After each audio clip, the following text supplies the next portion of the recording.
नमस्कार, आप देख रहे हैं नुक्कड़ क्रॉनिकल्स। मैं हूं विजय श्री और आज हम बात कर रहे हैं बिहार की राजनीति में आने वाले एक बड़े बदलाव की। बिहार के मुख्यमंत्री नीतीश कुमार के राज्यसभा के लिए नामांकन दाखिल करने के बाद अब राज्य की राजनीति में पोस्ट नीतीश दौर की चर्चा तेज हो गई है। लंबे समय से बिहार की राजनीति का केंद्र रहे नीतीश कुमार के दिल्ली जाने की संभावनाओं के बीच अब सबसे बड़ा सवाल यही उठ रहा है कि आखिर उनके बाद बिहार की कमान किसके हाथ में होगी।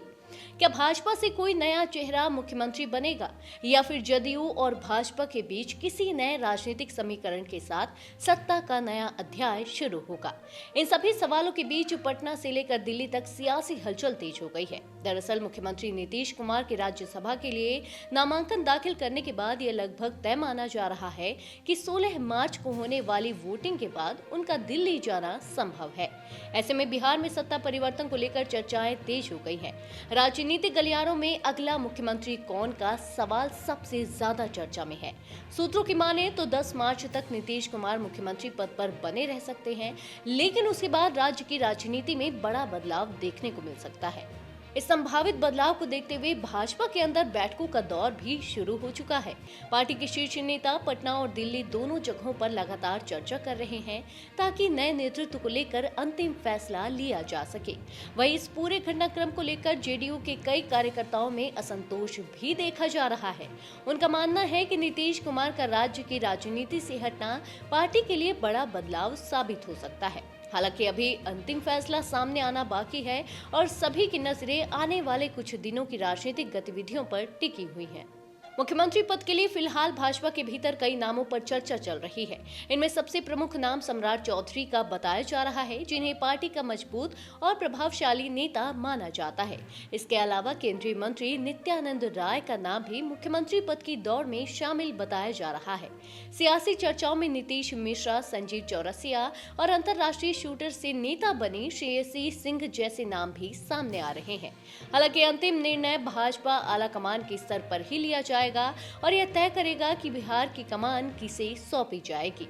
इसी बीच एक और बड़ी चर्चा मुख्यमंत्री नीतीश कुमार के बेटे निशांत कुमार की संभावित राजनीतिक एंट्री को लेकर भी हो रही है। अब तक राजनीति से दूर रहने वाले निशांत कुमार को लेकर सियासी गलियारों में कयास लगाए जा रहे हैं कि उन्हें सरकार या संगठन में बड़ी जिम्मेदारी दी जा सकती है। कुछ राजनीतिक विश्लेषकों का मानना है कि नए सत्ता समीकरण के तहत जेडीयू कोटे से 2 उप मुख्यमंत्री बनाए जा सकते हैं। इनमें निशांत कुमार और जेडीयू के वरिष्ठ नेता विजय कुमार चौधरी के नामों की चर्चा सबसे ज्यादा हो रही है।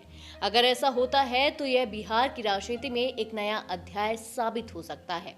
वहीं दूसरी तरफ मुख्यमंत्री नीतीश कुमार की सादगी और व्यक्तिगत जीवन शैली भी एक बार फिर चर्चा में है। लंबे समय तक सत्ता में रहने के बावजूद उनकी घोषित संपत्ति लगभग 1,65,00,000 रुपए के आसपास बताई जाती है। उनकी सबसे बड़ी संपत्ति दिल्ली के द्वारका इलाके में स्थित एक फ्लैट है, जिसे उन्होंने साल 2004 में खरीदा था। बताया जाता है कि बिहार में इतने वर्षों तक मुख्यमंत्री रहने के बावजूद उनके नाम पर राज्य में कोई निजी घर या जमीन नहीं है। उनकी चल संपत्ति करीब 17 लाख रुपए के आसपास बताई जाती है। दिलचस्प बात यह है कि वे आज भी 2015 मॉडल की कार का इस्तेमाल करते हैं और उनकी जीवन शैली बेहद साधारण मानी जाती है। कुल मिलाकर बिहार की राजनीति अब एक बड़े मोड़ पर खड़ी दिखाई दे रही है। आने वाले दिनों में यह साफ हो जाएगा कि राज्य की सत्ता का अगला चेहरा कौन होगा और किस तरह का नया राजनीतिक समीकरण बिहार में उभर कर सामने आता है। फिलहाल बिहार की राजनीति में बदलाव की आहट साफ सुनाई दे रही है। अब सबकी नजर भाजपा के अंतिम फैसले और आने वाले दिनों में बनने वाले नए सत्ता समीकरण पर टिकी हुई है। ऐसे ही सियासी अपडेट्स और खास रिपोर्ट्स के लिए जुड़े रहिए नुक्कड़ क्रॉनिकल्स के साथ। धन्यवाद।